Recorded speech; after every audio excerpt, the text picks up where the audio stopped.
It's time once again to go racing.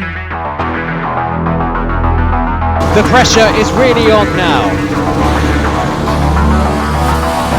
And it's pole position. And it's pedal to the metal, go, go, go!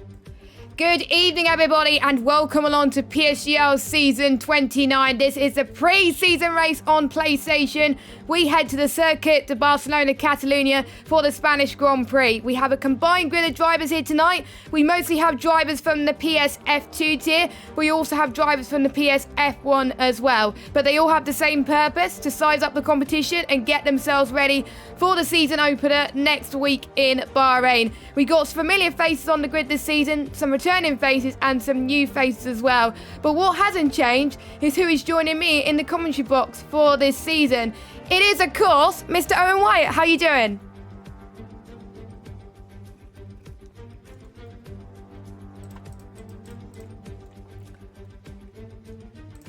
And I think it's either my Discord that's playing up or it's his Discord, but I'm sure he will join us in a minute. But this is very, very exciting.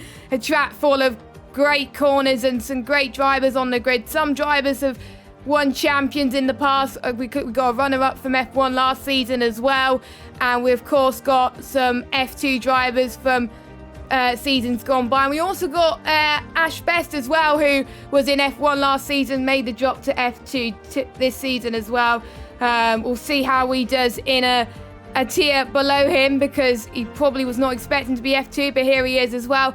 And we also got some new drivers who are here to prove their worth as well. So without further ado, we'll head to the qualifying session, and hopefully it might just be my Discord playing up because I can't hear anything. Or it might be just his Discord. Let me just give me a moment as I actually switch the scenes around. Or it might be that his microphone's muted, I don't know, because I can't hear a word. But I do. I don't want to talk over you. I think you'll be able to hear me now. Yes, I can hear you as well. Hello, Aaron. How you doing? Yes, well, that's good. We've got these issues out of the way early, isn't it? But yes, we're all good now. Yeah, that is good. Glad to have you here again in the commentary box this season, Aaron, and for the pre-season race. And good to size up the competition, ready for the pre-season opener as well. And what can you expect for some of these drivers who have probably never raced a PSGL race in one of the top tiers and are ready to actually get warmed up? Well, look, this is where everyone's going to be feeling each other out, seeing who's strong where. Obviously, we've got a mix where, yeah, as much as we'll tell you, it's pre-season, no, it's not serious yet. Trust me, they will take this as seriously as possible, as Cazzizzle sticks it into the wall straight away. You can see they're clearly pushing out there, so this is going to be relatively representative, I think, for most of them anyway. I'm sure there'll be one or two who might sandbag, but yeah, it'll certainly be a decent race, because they can't just back up, because they don't want to catch each other off guard and find themselves not knowing who their rivals are. They've got to take every advantage possible. We know how much these guys need it. This is almost the gateway to esports now, so they've really got to be on it, and they've got to know they're strong. Yeah, these are basically the stars of the future. This is the next step into getting into F1 esports. If you get into either F2 or F1 in any of the platforms this season in PSGL, then really you're set for great things, I would say, as we've got VSR Duncan setting the benchmark at the moment with a 1:14.3. We'll go through our drivers. So we've got in the Mercedes tonight, we've got VSR Duncan from F1 and Lars, who is making a return after a few races off. He got banned last season, but luckily the admins allowed him back. In the Red Bull, we got Cornet or Corn. I don't know how you say it. I do apologise. I always get the names wrong. He's not normally in the Red Bull for this season, but he's going to be in the Mert from next week. But the Mert was taken by Duncan, but he's in the Red Bull tonight, along with Virzar Zander, who was the F2 champion from last season. In the McLaren, we got Fabi and Ash Best, both in F2. We've also got in the Ferrari, Kazizel and Daniel, both from F2.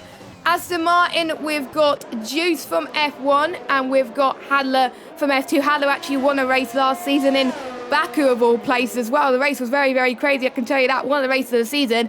Alpine, we've got Benjamin. I believe that's CLG Benjamin, yes. F2 champion from season 27. I'm trying to get my facts right. Yeah, it is. I should know because I commentated on it. And we're joining him is XMXI in the Alpine. In the Alfa Romeo, we got F2 reserve from last season. F1 this season, we got VRT Georges, who's in the Alfa Romeo with WOR Riss. I will get these names right by the end of the season. I will, I promise. In the Alpha Tower, we've got CC Brain from F2, and we got Will G from F1. In the Haas, we've got Danny Ricco in F1 and Izzo in F2. And then in the Williams, we got VSR Jordan from F1 and MMT Louis, who was in F2 in season 27, but dropped down a few tiers last season, but he's now back in F2. Great to have him here. Quite a good grid we have as well. And looking at the tyre choices at the moment, I'm surprised quite a few people have gone for the soft, because it's not the best track to go on the soft around here, because I've done a few My Team races and it's absolutely awful. It's either a Marmite track, you either love it or you hate it. Well, this is it. It's a track I've actually sort of grown to like a little bit more now, but certainly these tyre choices, they are surprising me, people being on the soft. Maybe they fancy a two-stop, maybe they think that's a faster way of going around it. But yeah, we'll see how they all get on. Nice to see they're all close. We got used to this quite a lot, didn't we, last season, with qualifying sessions just being stupidly close. And we're not going to get that again today, but yeah, it's a track that's more enjoyable to drive on this game. I hope the drivers do have a good time with this one, but yeah. Nice and close. No one on mediums yet, but they could be sandbagging. I never know with these guys anymore. They turn around a second quicker than me now. It's very embarrassing. But yeah, we'll see what they do.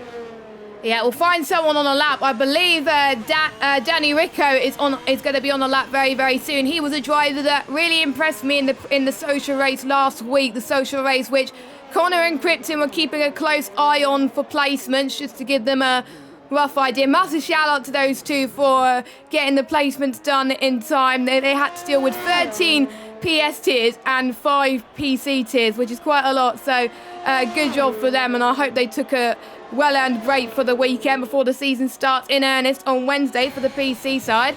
So you're heading towards turn 1, clipping the curb very nicely a little bit as well.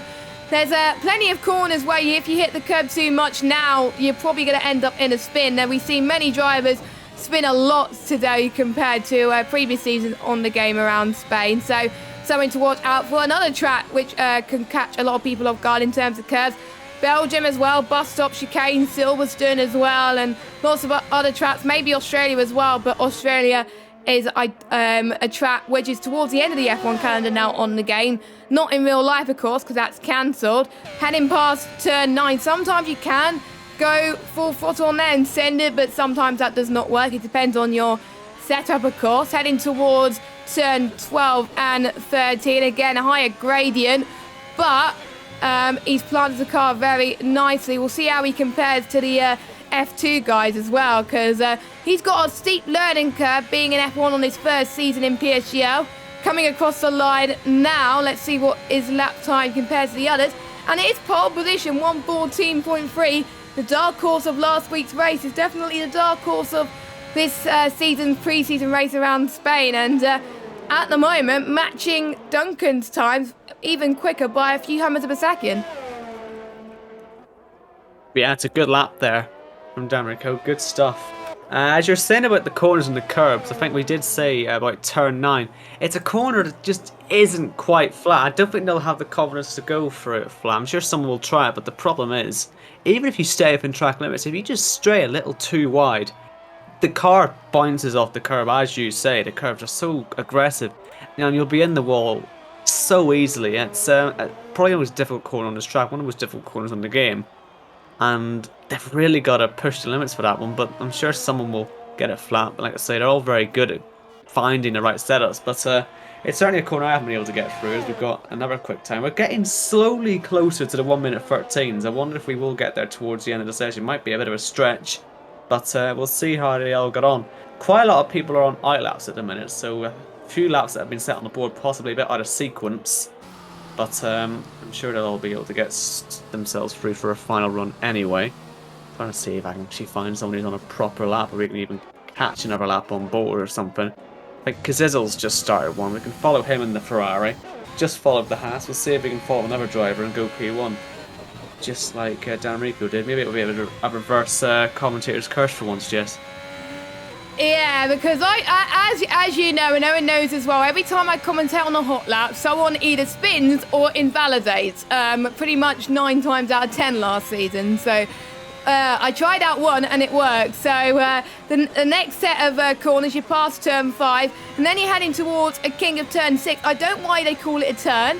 I don't know, but that's what F1 thinks anyway as well. A little bit of a slide there. Now, high-speed right-hander is all about commitment, as we were saying earlier, picking the right turn in point to carry as much speed through the corner as possible, and through turn 10 as well. Unfortunately, the corners which were in the real life version of the tracks, they changed it. It's not on this version of the game, just like Australia's modified version as well. I kind of wish they changed that, because they got 3 new tracks to the game. I thought they would have had modifications to some of the other tracks, but another topic for another day. Because Zizzle comes across the line. He was last, and now he's 5th position, 1:14.5. Some of these drivers can actually get into on F1 on their day, but obviously there's only 20 spaces in F1, and there's potentially, I think according to Con, I think there was 37 drivers that potentially could have been in the running for F1, but only 20 spots, so that's insane. With our F2 champion currently sitting in P3 as VSR Juice comes across the line with a 1:14.1. I'm almost certain 1:13 is possible.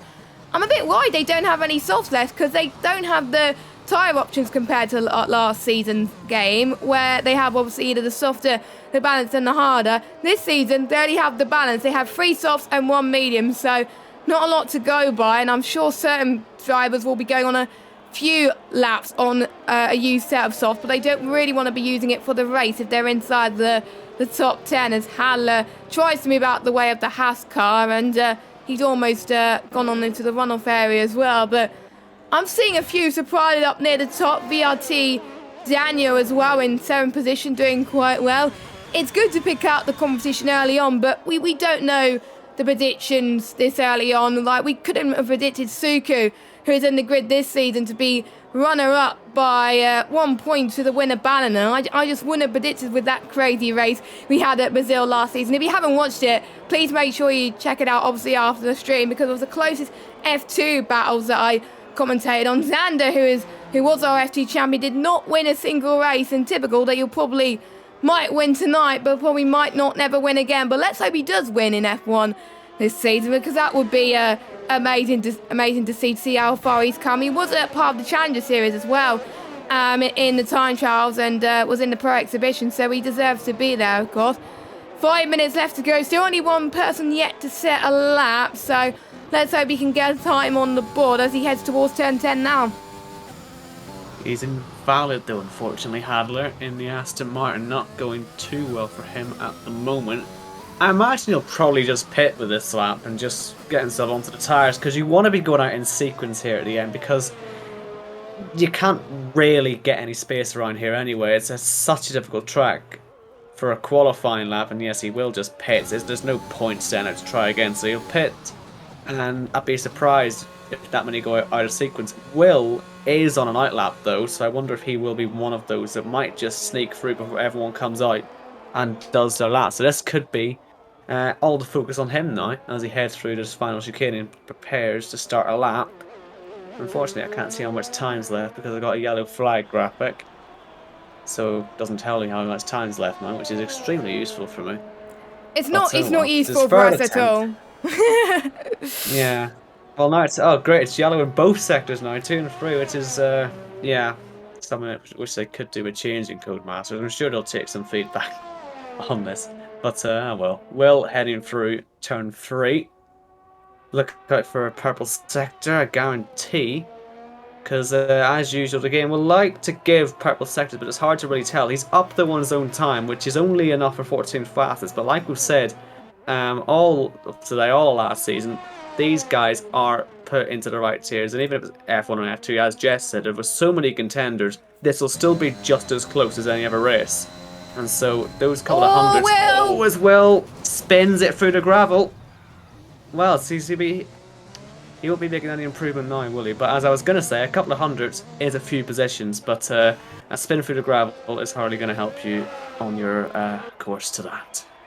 Nope, it isn't. Will G actually won in F2 in season 27. He won the Mexican Grand Prix, and that helped him solidify his place in F1 for season 28. And he definitely did enough to get F1 this season as well in season 29. So I wonder how he does with, I believe he joined VRT recently as well. He was picked up straight after placements as well. The boys there, I could see the manager in the show who's also racing this season.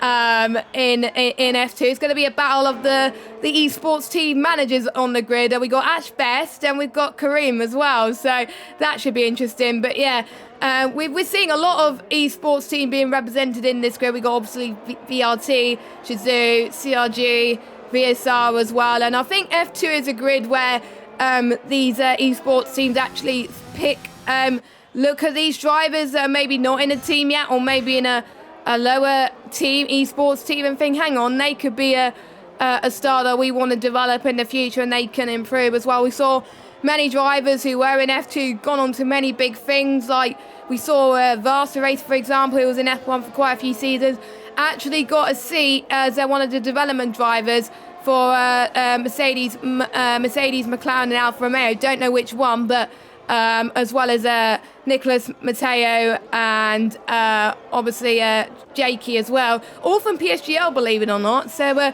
it shows that PSGL nature everybody's talents as the final laps are coming through in qualifying, and you usually go through these as well. Anyone to pick out on to get pole position off of Juice, who is almost in the 113s but not quite. But I know a few people would probably pit them to the post with them being on low fuel loads right now. It's just not possible to predict it. I'm not even going to try and make a fool of myself here. Let's just see how it pans out. I was watching Lars as he was going through the first chicane. He drifted all the way off the track, but he crossed the line with about 2 minutes to go, so he might well get another chance. I do believe the one behind him who's on a lap at the minute, as Jordan spins off, that's not going to help his lap. He might not get back round. As Benjamin, I believe, is the car next to finish the lap. He's 4/10 up now on his last time in the middle sector. That 4/10 would put him solidly into the top 10, I believe, if he can just about keep it up as he heads through the last section now.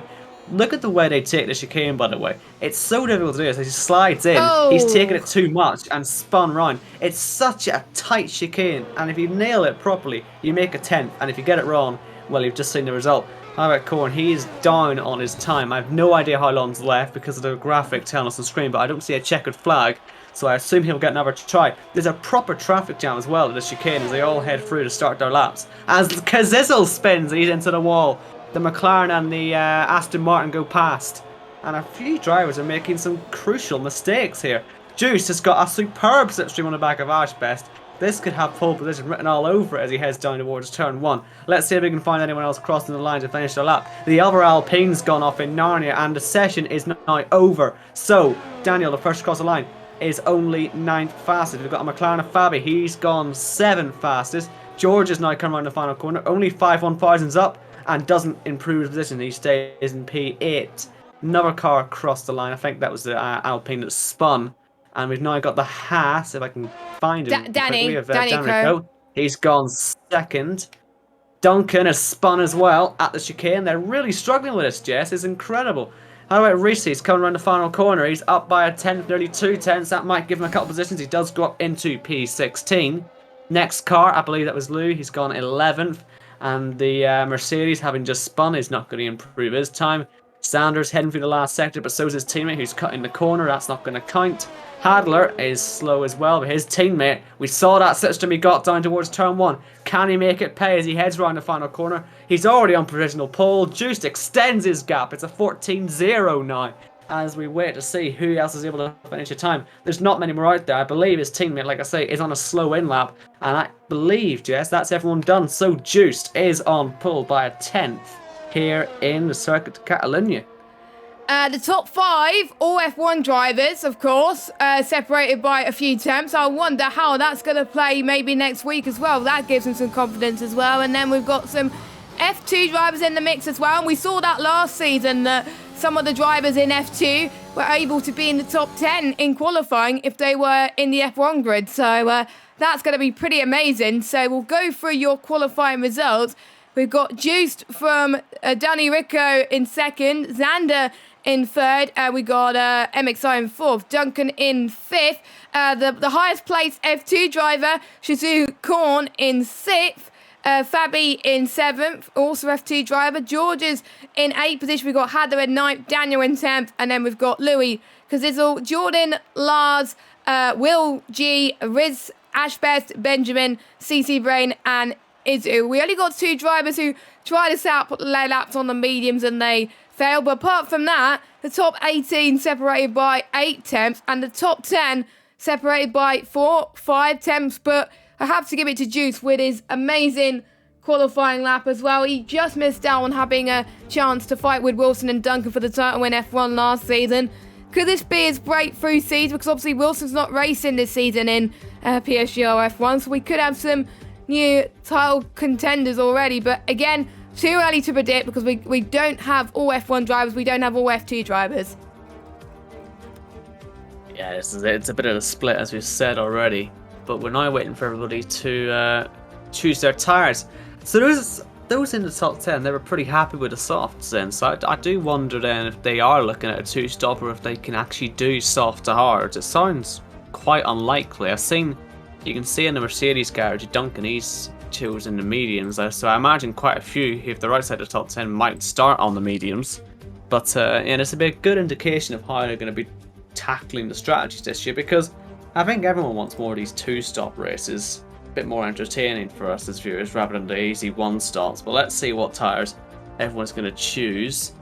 I'm seeing quite a lot of red obviously at the front, but it's all about those outside the top 10. Jordan, the only one to choose mediums, the rest on hards. That does look to me like they're all looking 1-stop then. Maybe apart from Jordan. But that could still be medium to hard, I guess, couldn't it? So, 1-stops all round, Jess.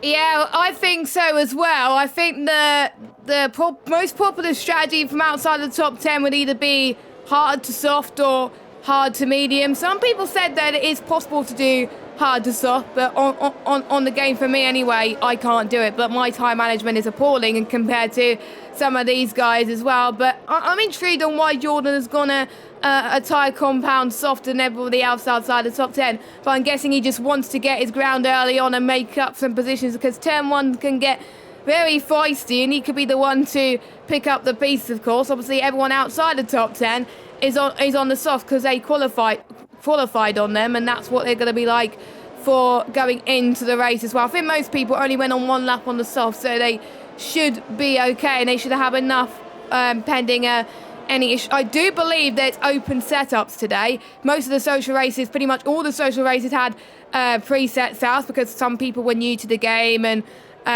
didn't have any setup. This is the first chance for them to actually try out some setups ready for the races. We're not racing in Spain this season, which, to be honest, I think a lot of drivers are relieved about. That's why, because usually in the pre-season races in the game cycle, usually they choose a track which is not on the calendar just for the drivers to get a feel, but not really practice for the season, but just practice to get a feel for the competitors in a way as well. So it is a warm-up, of course. The proper season in earnest for the PS guys, for the top tiers, doesn't start till Monday, but at least we at least the drivers will know who to watch out for in their respective tiers this season. But there's some drivers, obviously, that are not here that are watching this stream in earnest, as well as all the other commentators as well, making probably a few notes. I'll be almost certain making a few notes for this season, keeping an eye on who's to watch out for and who needs to improve a little bit. So we're about to start the final pre-season race of the season before the season gets underway in earnest next week. This is it then. Benjamin, the last car, lining up in the grid on his Alpine car. And when these lights go out, the last pre-season race will be underway. It's just on pole. It is Dan Rico with him on the front row, and we are away in Spain. It's a very long run towards turn 1 here, so it's crucial to get a good launch. And you can see Dan Rico already having a decent start, having to be covered up by Juice to successfully held the lead into turn 1. You can see further back, we've got some side-by-side action. Is everyone going to be able to get through these first chicanes safely? Ferrari spinning, I believe it was also an Alfa Romeo. Daniel and George is off the track. How is everyone else doing? I believe the rest are all okay. They've recovered back onto the track, those two that went up. The rest are still going for it. Duncan and Xander are side-by-side as well. The Mercedes getting ahead of the Red Bull. Yeah, good start from the Aston Martin drivers, and Duncan as well. He's quite a fast driver, so you would expect as well. Hadler gaining some ground as well. He's going side by side with the Williams heading towards turn 7. You don't merely overtake that. Usually if you're on the inside, you usually a recipe for disaster, but the Williams is saying, no, I want to try and get the move anyway, even though that they are in a different tiers. But he stays behind the Aston Martin on Hadler for now, currently sitting P8 and P9 respectively as well. Jordan's made some good ground starting on the medium tyres, so maybe it's a good decision for now, but towards the end of the race, everyone else around him will be on softer tyres, so he's probably going to make sure he has a better start to the race, so everyone else will have to work a little bit harder towards the end, heading towards lap 2. Oh no, we've got the timing glitch again. I thought we weren't going to get it. I thought we did well on that one. It was working all dandy, but no, we got the timing glitch. One thing that Cody's did not fix in today's patch, unfortunately, but at least it's not as bad as previous patches. At least it's bearable. At least the top 5 is okay. But anyway, Xander. Oh no, he's messed up again. It's all over the shoulders, isn't it? Ah, Christ. The blue flags as well. They said they fixed that though. Remember, Jess? They said this last year. They put out a patch for this, and it didn't fix it at the time. Hasn't fixed it now, unfortunately. I believe Juice is still your leader from Dan Rico. I think that's what we can say. I'm not even going to try and pronounce whoever that is in the Alpine. Do you know what to say? No, I don't know. No. Maxi, Alpine MSI, man. I don't, the Alpine driver. Well, he's in F1 this season, so I don't have to worry about the pronunciation we for don't him. need to worry about him. Yeah, the F1 comms will have to worry about it, but I'm sure they probably nailed the pronunciations better than us anyway, so they should be fine. Anyway, now we're heading towards lap 3. The DRS detection points will be coming, so hopefully it fixes itself. But I think that at least one thing it fixed, at least it doesn't give them DRS on the lap 2 anyway, as we're looking for more moves. We've got a massive train from first downwards all the way to Benjamin, and then we obviously got Georges and Daniels at spun. We got Reese and Ash Best as well. Ash Best has gone for the medium tyres, so he's pitted, whereas Georges and Daniel I think are just spun, so they're carrying on as well. But their soft tyres I don't think look very good, so I don't know why they're staying out, but at least they want to try and get rid of the softs really, really quick before they either go onto the hards or the mediums. Some people may try for the 2-stop. It is not an actual race, even though it's replicating PSGL conditions. Like, there is a safety car this time, there is open setups, there is dynamic weather, but they won't be actually fighting for points, as it were, so they can go aggressive on the strategy as they like. Who knows, it could work for whenever we race at Spain next, which will most likely be season 30. No one making the blink yet. It is hard to overtake around here, and there's plenty of opportunities to do so if you can, but ideally you want to be near the front if you want to get into the podium. No penalties as of yet either, but knowing my lot, the drivers will probably get penalties right now, so I'm not going to say anything more. But Juice doing very well as well. I'm seeing position changes left, right and centre, with, I have to say, the biggest gainer is obviously Jordan with his medium tyres gaining up 4. CC Braden is you. I think that's how you say it, gaining 5 places. But people inside the top 10, Hadler gaining 1, Louis gaining 1, MXI gaining 1, and Duncan as well gaining 1 off the start, overtaking Xander for P4 as well. Xander's dropped down 2, and the biggest loser, George, is obviously with that spin. He's dropped down 9 a place, and I will get the tyres up for you again. So it won't be that long before the soft runners go into the pits, because these softs don't last a fortune on this game. I think they last less time than the last game, so I think we're going to see more people going to the pits early. They last 8 laps, so similar to what you would expect in the Shanghai International Circuit, which is another track which is awful with the curves, in particular towards turn 13. So completely understandable. So let's see what I'm going to watch out Danny Riccio in second place. He's doing a marvellous job trying to keep up with the Aston Martin of Juiced up behind. He's definitely handling the pressure, and he's giving something for everyone else to talk about and proving why he deserves to be in the top tier this season. Haven't heard much of him the last few seasons because he's new to PSGL, but could this be the star of the future? Maybe could he be in F1 esports? We don't know. We don't know how old he is, but he's doing well anyway, and we've got a potential move from the Alpine driver to get into P2, but he couldn't quite do it on this occasion. Worth pointing out that Juiced in the lead as we get the first few penalties has saved quite a lot of ERS as the Alpine goes off the track, recovers back on, still in third place. He's kept plenty of ERS at hand, so he seems to be happy enough to control this race from Dan Riccio in second, who has used quite a lot more actually. But the closing speed looked pretty promising on the DRS straights. I'm sure if you want to go for a move, you should be able to relatively okay.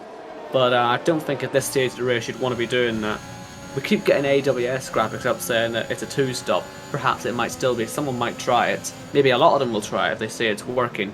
It was worth saying as well that Ash Best did spin just a few moments ago. That's why he's so far behind the pack as Will gets past, because they're side by side through the old turn 10. The only thing we get to appreciate really about is turn 10. It's the last time we'll be saying it on this game. And I'm sure no one likes it though still, unfortunately, but at least you can get a bit of overtaking done through there. Back at the front, Juiced, as you can see, weaving a little bit on that straight just to help break the toe.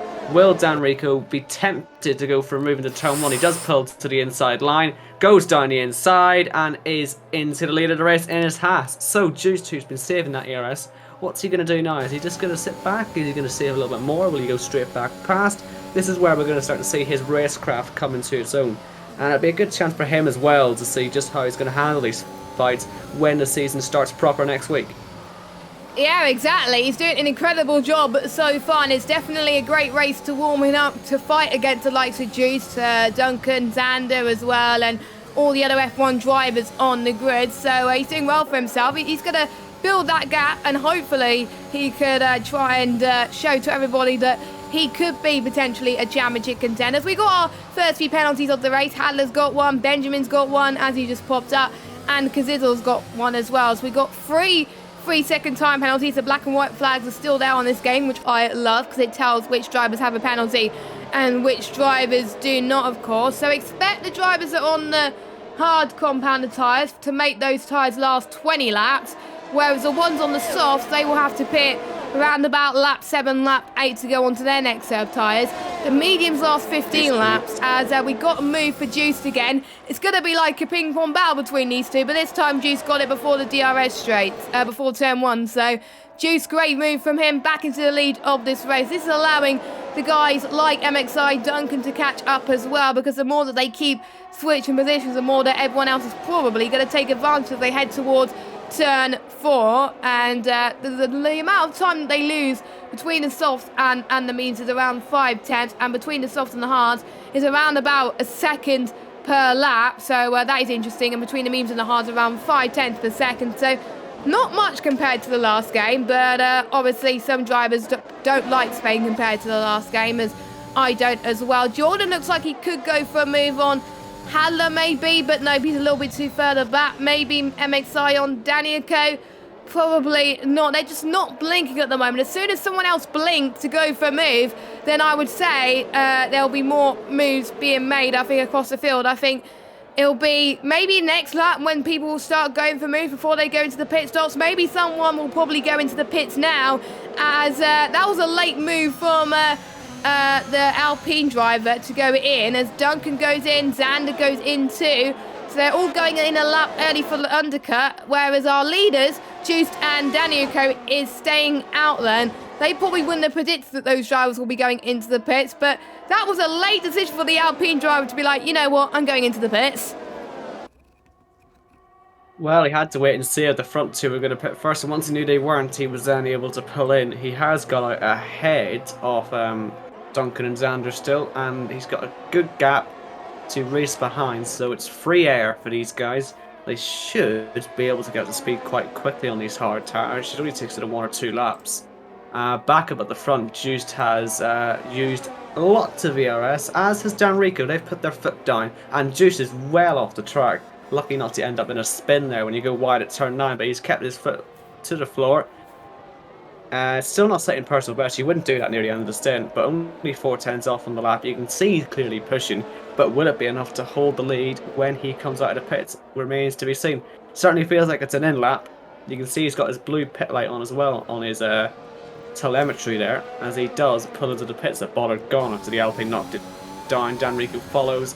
Cordin as well, as is Fabi. Hadler will lead the race because it's his teammate, of course, who's pitting, and it makes no sense to double stack. So let's see if Jordan will maybe take this chance to maybe take the lead on these mediums. He decides he'll sit back for a little bit. But let's see who is going to come out ahead from the guys that pitted before and the guys that are in the pits right now. The Alpine of is MXL Biz. I don't know how to say your name, but he's into second place. Into second place, I can say that for sure. Izzo is just ahead of Juiced, and that might hold up the Aston Martin driver a little bit. Might give the Alpine just a decent chance, because remember, 1 more lap on the tyres. They're nice and heated up now. Might give them an advantage in that middle sector, getting closed up, possibly even have a chance down towards turn 1 if this works out well enough. But regardless, he's made a position up, and Hadler, I'd imagine, probably going to fall down quite far now. He wouldn't be in that scrap anymore, especially when he's being pressured this much by Jordan, who will lead this race. What's his strategy going to be like? Will he maybe get lucky with a safety car or something? But he will lead this race for a little bit. And Juiced all over the back of the Haas. Will he actually get through and towards turn 10? The Haas is definitely defending the Vesu, and he's going to make Juiced go right round the outside. He tries to cut back underneath, but there's no way through, especially up the hill and towards turn 11. There's too much of a bump there, as Hadler does pit, so Jordan will take the lead of the race for Williams. And this is Juiced being perhaps a little bit frustrated, stuck behind, trying not to crash into the back of Isu as well, who will still be there as they head around the final corner. He's not needing to pit, he's on the hards. Way too early to pit. Can the Alpine have a try? Dan Rico's not really closing up, but this is going to be free wide towards turn 1, Jess, I reckon. Juiced goes to the right, and the Alpine, he's nearly off the track. He can't find a way through, and he's not been able to get the move stuck as Juiced goes into the gravel, and he's going to miss out. Surely MXL's going to go round his outside now. Isu still the car blocking both of these two. I reckon Juiced might just keep this lead though, as MXL, you'll surely be run out of room there. Juiced will surely just close that door on him, but he hasn't managed it. And Dan Rico will be all over this in a minute. His teammate's doing a superb job, because that's going to have Dan Rico really in this fight now as they head through the chicane. Time to be patient as you head up the hill. Is anyone going to wash out wide? So much dirty air in this section of the track, and you can see it with Juice. He just washes slightly wide, not able to take as much speed as he wanted to. He tried to move into turn 10 on the last lap. He's not as close on this occasion and can't find a way through, as around the outside Duncan tries now on Dan Rico. Surely he'll have to back it off, because on the way up the hill, like I say, too bumpy. You're asking to have an incident. Juiced is having his race ruined right now, being stuck behind, and Jordan's pitted. He might cycle to the front of all this, because this is such a slow train now. So let's look out for him as well. He's in his box, he's sticking the medium tyres off, he's putting the hard tyres on. Juiced is now trying to get past Isu again, and he will get it done this time. There's Jordan coming out. He will still be at the back actually, but it's not as bad as it thought it would be. He might just be ahead of Corner. He's just behind him actually, in the middle of the two Red Bulls. But Juiced finally gets himself through. A stressful moment of the race for him, and the Haas is now going off the track of Isu, so that'll let MXL through too. Well, I'm sure that Isu has done a good job trying to hold everybody else for the benefit of his teammate, but now he needs to potentially let his teammate by without losing position, which he does. So I think he was kind of doing a Fernando Alonso-esque type of drive there in Hungary when he was trying to hold up Lewis Hamilton as well. And I was reading a tweet on Twitter saying Fernando Alonso actually enjoyed doing that as well to benefit, obviously, Esteban Ocon's win there. So I wonder if that was the same kind of vibes there from the two Haas teammates. I won't be surprised, even though they're not working together in the races. Duncan, again, trying to get a move past Izzo, which he does. So he's now in the back of this train. He's losing a bit of time as well as Jordan now gets past Corn. This is insane. Jordan. Did you see that? I was going on board, actually. I should have gone the outboard shot, but Jordan is definitely one of the ones to watch in this race. If he gets past the Haas car now, he's one of the favourites as well. He's only won a few races in PSGL and he wants to add another one. Shane, this one is not going to count, but he's going to try and get past now. A little bit of a touch there as well, heading towards turn one, that Jordan executed perfectly as well. Jordan is driving for his life. He's gone off the track. He's got a penalty, so he's now on 6 seconds. Meanwhile, Louis gets past Benjamin up front, and that allows Korn to potentially close in on Jordan now as well. Korn has got no penalties to his name, so he's going to get into a great position too. We got Xander as well in this fight. In the wall. Jordan's in the wall in turn 4 and 5. I don't know if he's damaged his car. I think he's escaped to avoid any damage, but that is Narnia. Unfortunately, at the back of the train, Isu was also sent off the track, and so he's fallen behind Hadler and Fabi. But like I say, it's a shame that for Jordan, because he made such an opportunistic move on the inside of turn 11 and 12. He just threw his car in there. It was good driving from him until it went wrong. He went off at turn 1, went off at turn 4 as well. Don't know if he got a little bit of help into there. We'll see if anyone has any damage. I don't think there's any problems with anyone though at the minute. Means we can focus back on these front guys, because Juiced, well, he's very slidey out in the chicane. MXL, he's a different driver to Dan Rico. Maybe Juice doesn't know quite how he's going to drive just yet. Will he be tempted to go for the move? This is for the net leader race, and indeed, is MXL going to go through? Yes, he is. So Alpine, net leaders of this race. Yep, Alpine playing it perfectly, and Jordan's out the race. Are we going to have a safety car? No, because he's pitted in the pit lane. So he's given up there, and unfortunately, but to be honest, every time I jinx a drive on, Benjamin's out the race, and he's binned it in turn 5. That might be a safety car. That is a safety car. It is. Oh, I timed that just right, but I didn't mean it to hurt another driver, so... No. Oh, my... Lars. Look at Lars right now. These top 4, all from different teams. They're not going to have to worry about any stacking. But what do? Do they pit? Mediums won't make it to the end, surely, from here, will they? Unless the rest of them are thinking of doing a 1-stopper. Or 2-stopper, sorry. Then, well, this could be a golden chance, but I'm not sure it would work. Will anyone take a gamble on these medium tyres, Jess, do you think? Well, to be honest... Oh, they're pitting. They are going to. Yeah, they are taking a gamble, because the mediums, I think, last 15 laps. I do believe they will have to pit again, so... I don't know, but you are going to be on a few laps on these medium tyres on reduced pace, because obviously the safety car is quite slow. So Lars has gone for the mediums because it's all pitted. I'm sure everyone's got a pit now, surely. No, the leaders are staying out. And Duncan and Abby. Wow. Okay, we've got some split strategies here, folks. This is exciting stuff. So the front 3 have decided, I don't fancy it, as is Korn actually as well, Xander and George. But a lot of people are going to the medium tyres. They are confident that they can make this work then. And that could mean that Lars is suddenly our net race leader for Mercedes, with Kazizel, who was facing backwards, I believe, at turn 1. Was it him or was it Daniel actually? It was Daniel. It was him who spun in qualifying. Yeah. And then Will, who does have a penalty. Kazizel and Will have penalties. But Lars certainly doesn't, and that is, yeah, that's just changed the complexion of this race. That was Benjamin in the wall on the exit of turn 4 that's brought all this out. He joins Jordan as the 2 retirements in this race. Ashbet's in the pit as well. So most of the grid now, only 6 are left on hards, 7 now, because Ashbet is onto them. So front 3, mediums, or hards I should say, and 6th, 8th and 9th on hards as well. Then Ashbet's right at the back, he'll get to catch up too. The rest of the field are all on fresh mediums. Mediums that they, of course, didn't really use in qualifying because they were all too busy qualifying on the softs.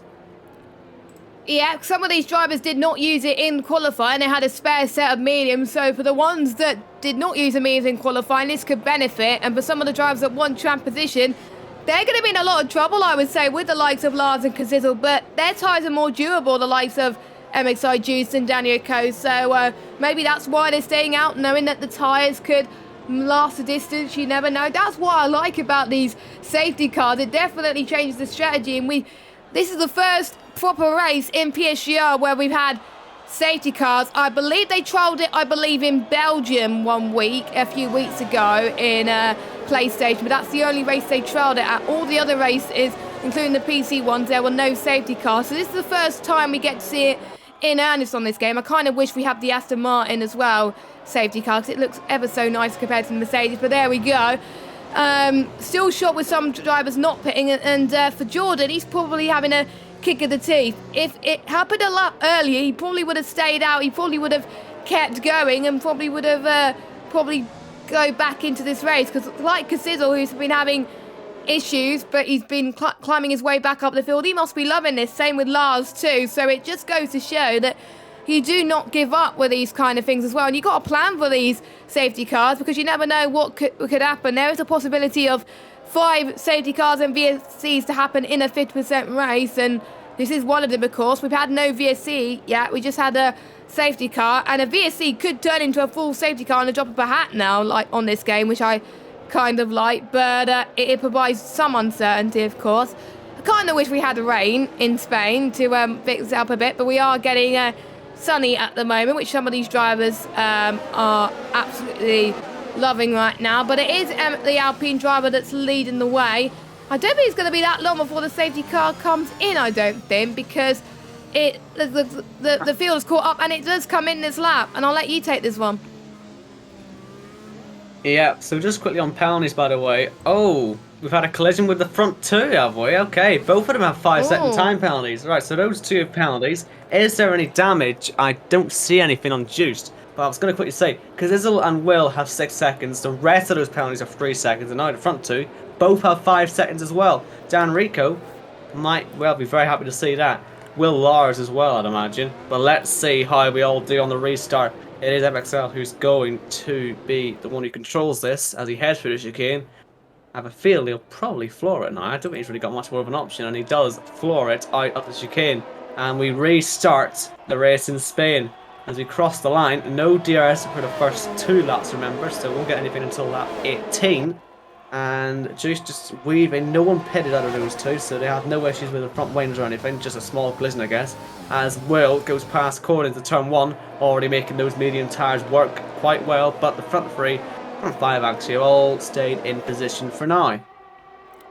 Yes, especially the top 2 as well, despite those penalties as well. Daniel Coe did not take advantage of that, but he's probably happy staying where he is as well, because you don't really want to risk it and then you spin it yourself and you probably get a penalty as well. But you got to give it all the stops just in case you yourself might pick up one, because it's so easy to do around here due to the handling on this game. And there's also different damage models this game as well. People can get side pod damage too, rear wing damage, and also floor damage, which we've seen from a few PSGL races for the pre-season and social races. So let's hope these drivers don't have that at all, because that is unrepairable damage, and if you get those, then that's gonna hurt your race entirely. But if you just get front wing damage, it will still hurt your race, but at least you can repair it again as we're heading towards lap 17. And Lars with the freshest medium tyres and with the softer tyres as well. Again, he's not taking advantage either, with a similar situation to Lewis Hamilton on warm mediums in Monaco with Max Verstappen.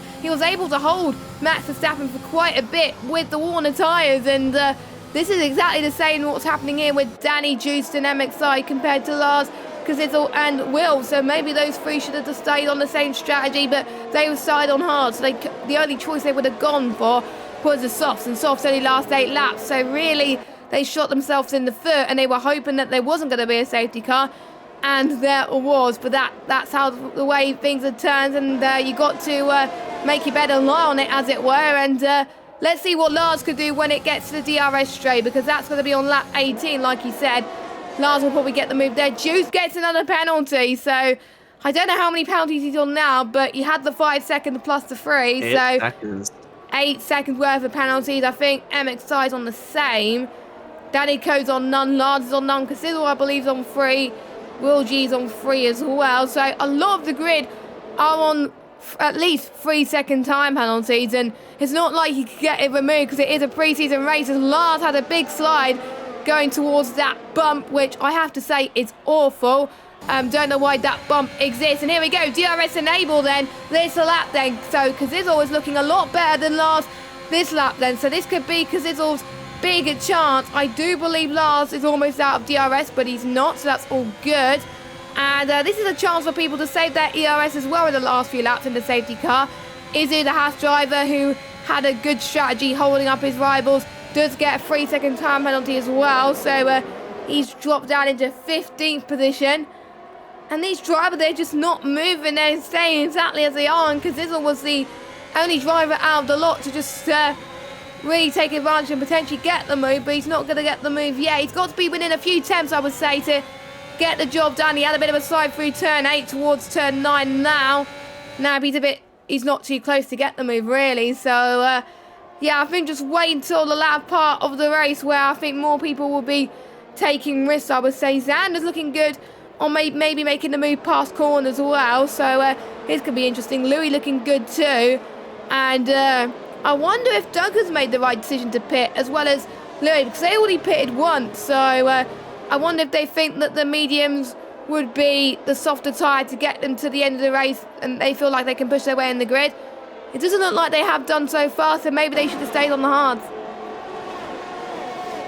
Well, we'll see what happens. We'll see if the guys at the front start to struggle with their tyre wear, and then they can maybe have a chance. But I do sort of see where you're coming from there, because they are sort of stuck now, aren't they? And if it doesn't work, this gamble, then, well, yeah, they've lost, really. But look, we'll see how it develops.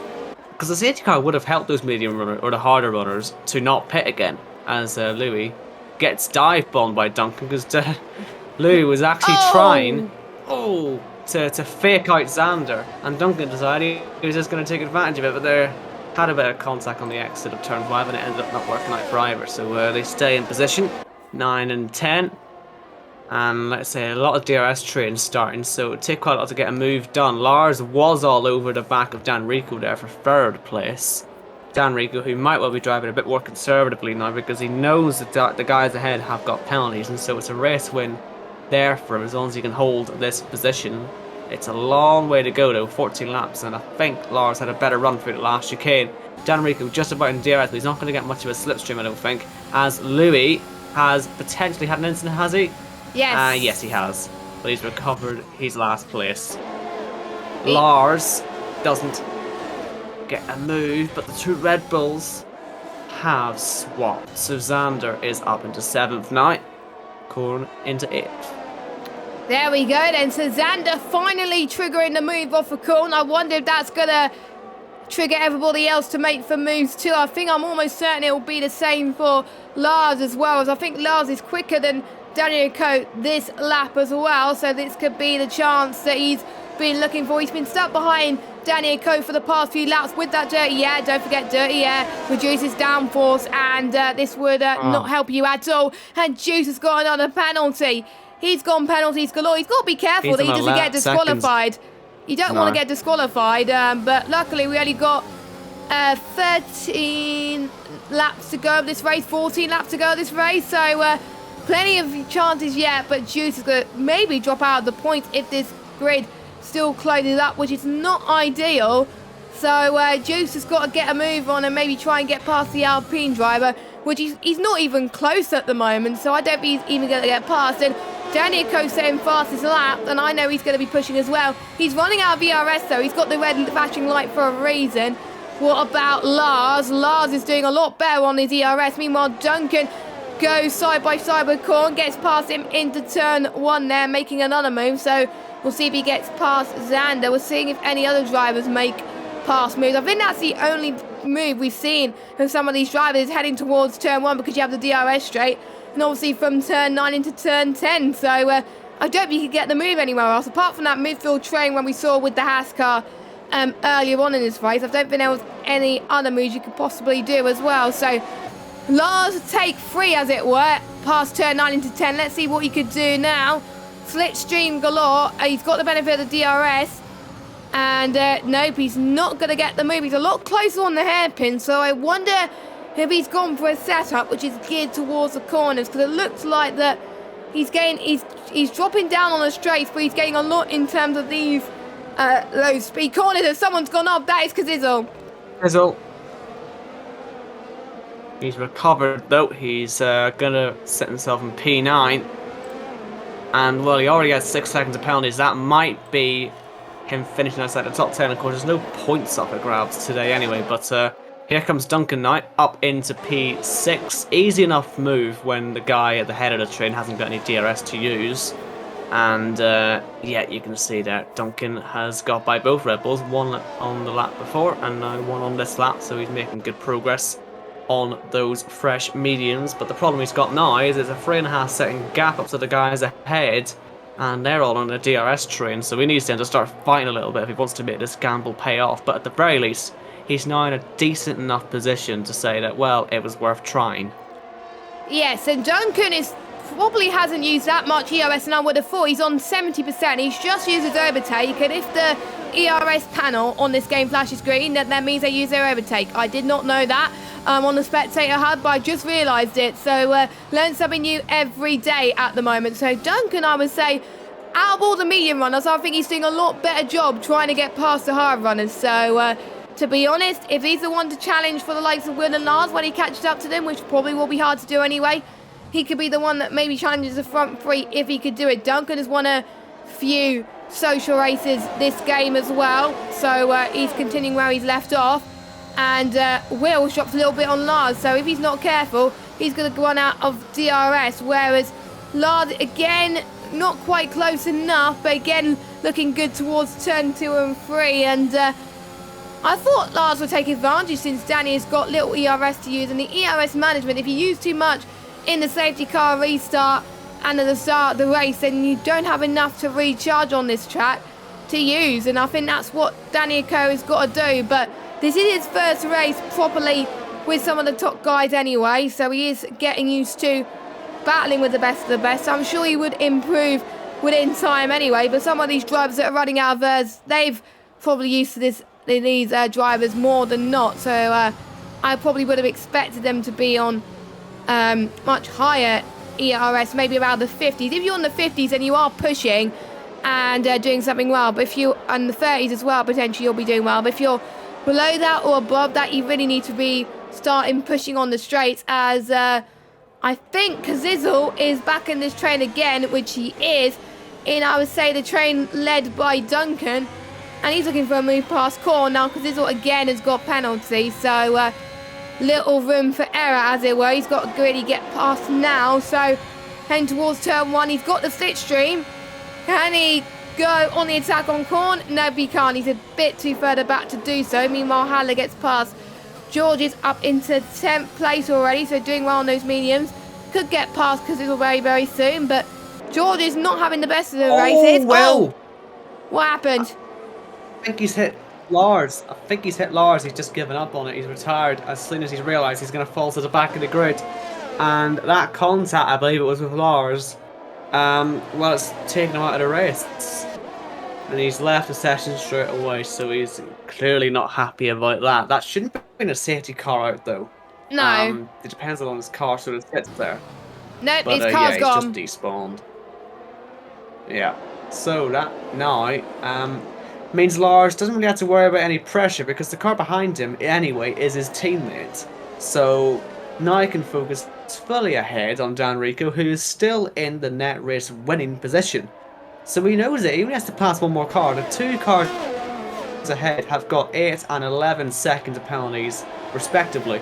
So he knows that Danny Rico is his only real rival for the victory, and all he has to do is make sure he beats him. But he's now on less ERS than Dan Rico. So that's that situation. Juiced was all over the race leader, but didn't quite get himself through, as Duncan does pick up another penalty.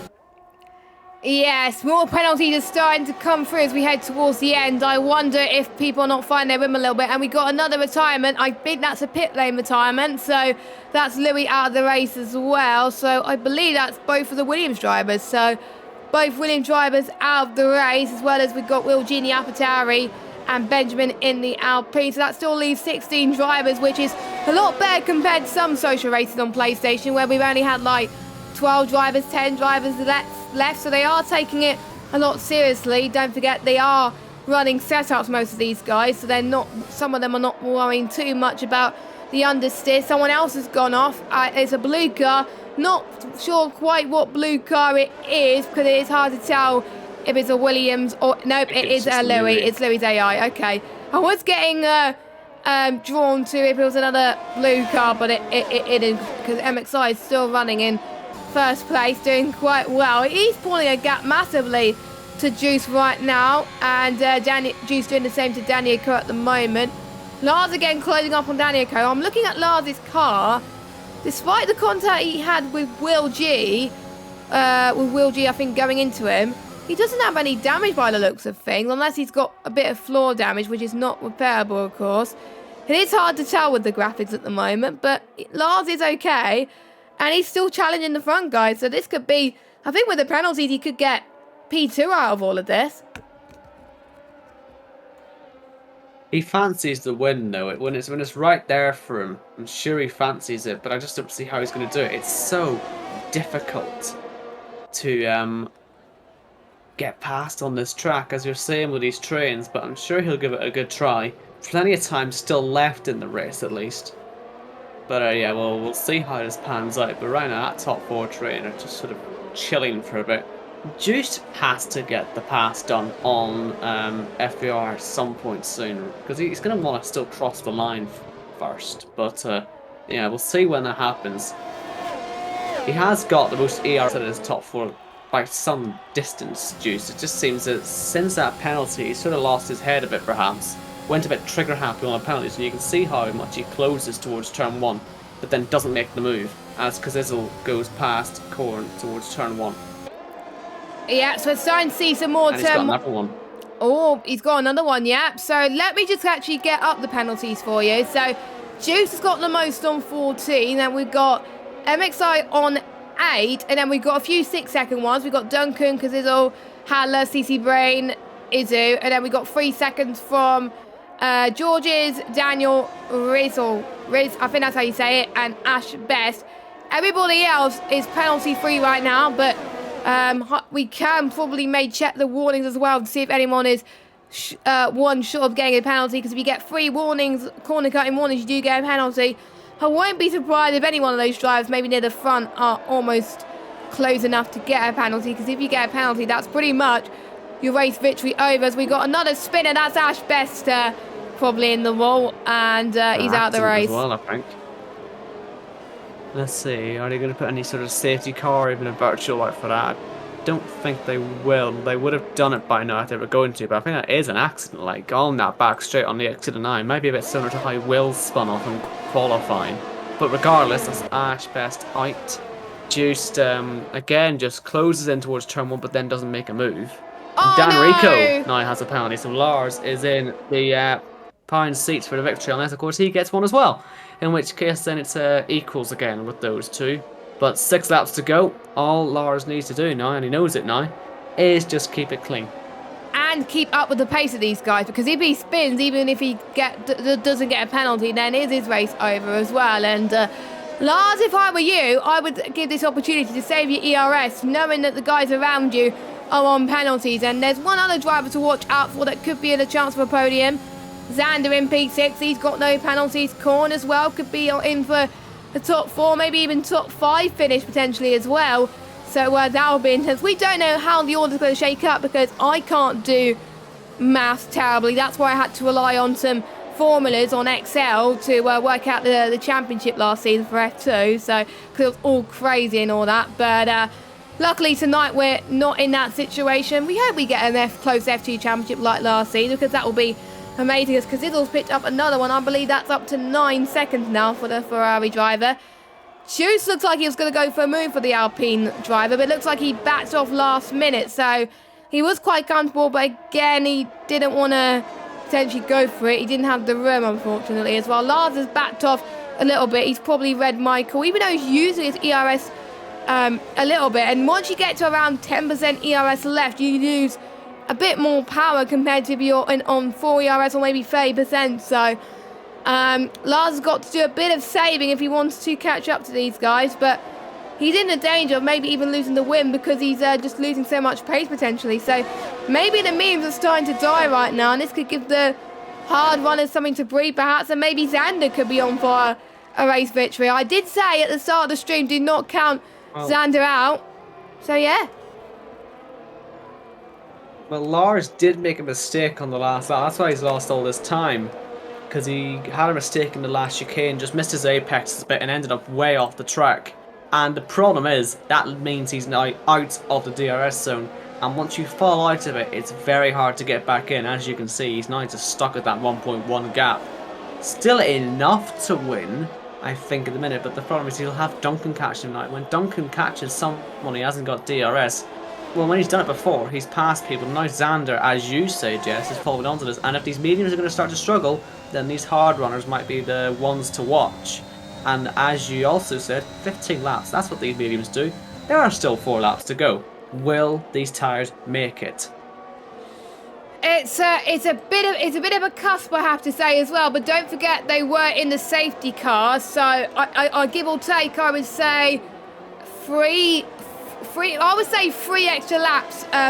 These tyres can take in safety car periods. So I would say 18 laps. So I think they will be fine. I don't think they would have pitted if they don't think they were going to make it. But they're going to lose the optimum pace, I would say, maybe now as well. That's why Lars was making so many mistakes. Duncan potentially as well. And Xander's already caught up to the back of Duncan now. So maybe Xander could get past Duncan once more. And we will see what he could do as well. Maybe the best decision was to stay on the hards. But oh, he spun!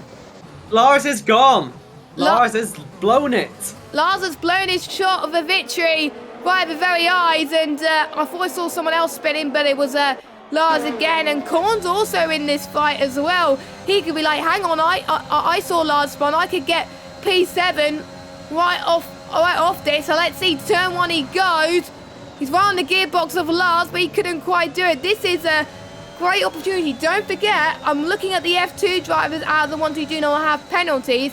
Korn is the highest place at the moment, so my oh my, he could be a one to watch for F2 this season, I have to say. He could be the one to be challenging for race victories in the F2 grid, I would say, because this all will be challenging for one if he didn't get any penalties. Riz has got time penalties left, right and centre. He's on another one as well. So if more people getting time penalties, Lars gets another one as well. I believe that's his first. Yes, it is his first. So he is strolling out there.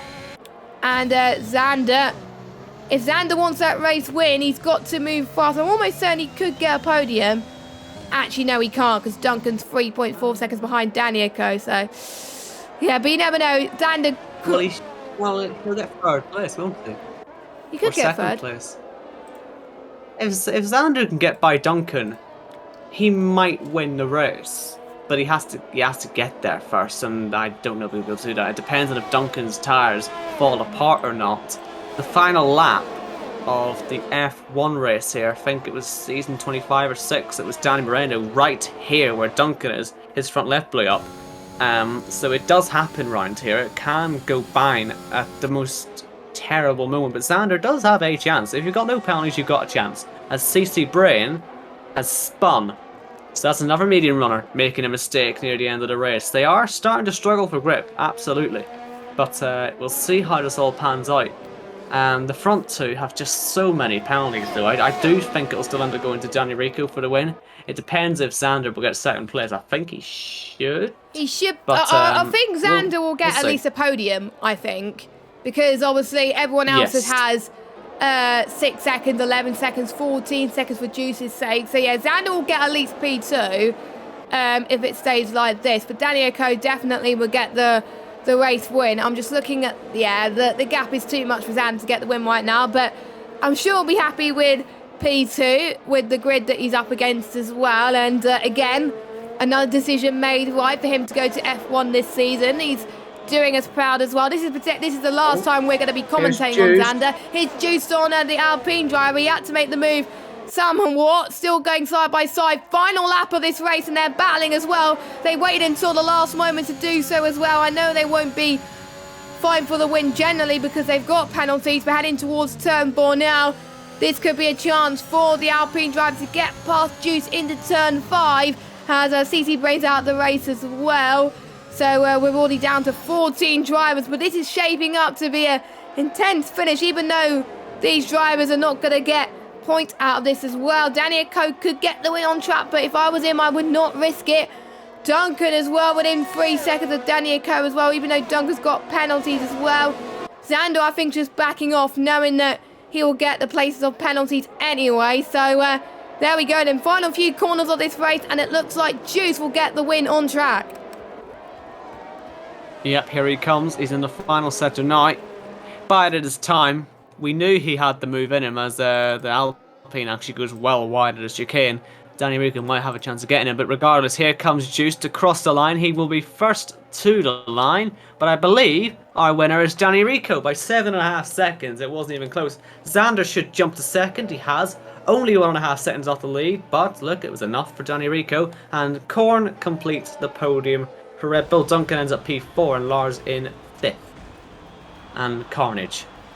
Demolition derby, I would have to say as well, and quite a close finish due to the fact that there was a safety car, and the game has given Lars driver of the day, and I was not expecting Lars to be up there, but that safety car played well to his hands, but I think the mediums just didn't quite cut it for him. He was struggling at the end there, but it's a driver who finished quite well last week, and he's topped it off with a win as well, so brilliant stuff. If you're watching the F1 race next week after ours, watch out for this man in the house. He's definitely one to watch for this season.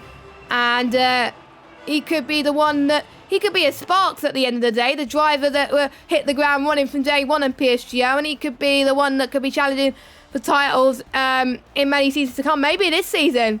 Maybe we could see what a few drivers have done in the past, win the title on debut. We will see. He's proven it today. Despite the penalties, Xander in P2.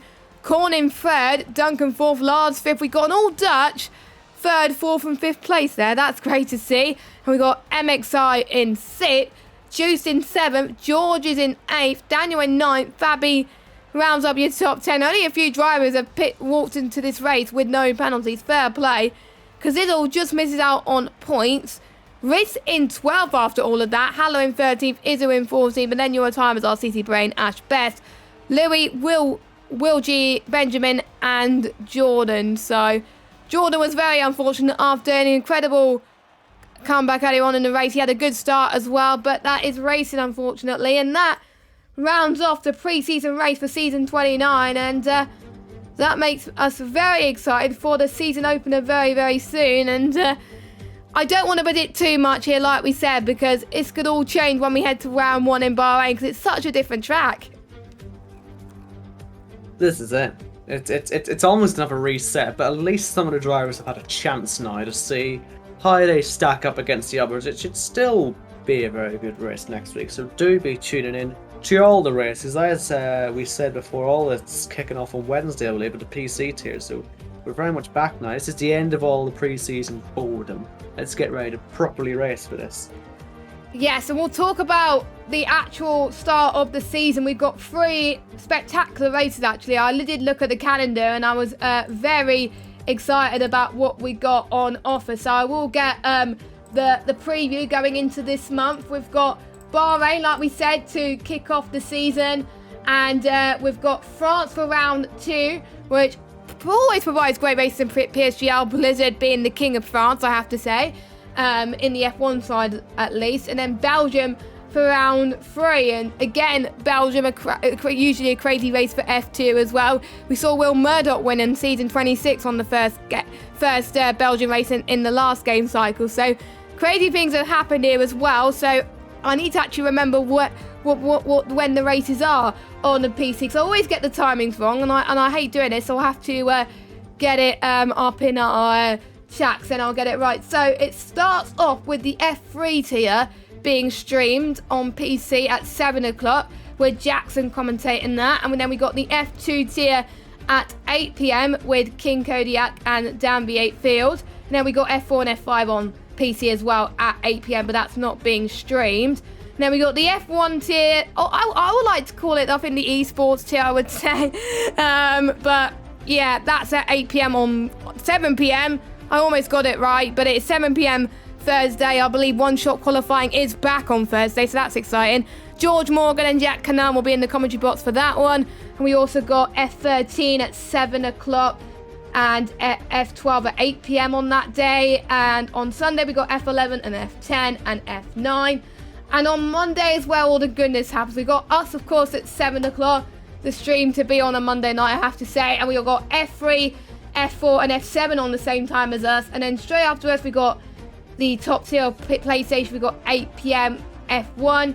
And we also got F5 and F6. So plenty of action to watch. Make sure you join us for the first stream Wednesday night, 7 p.m. for F3. Make sure you give them the love and support as well.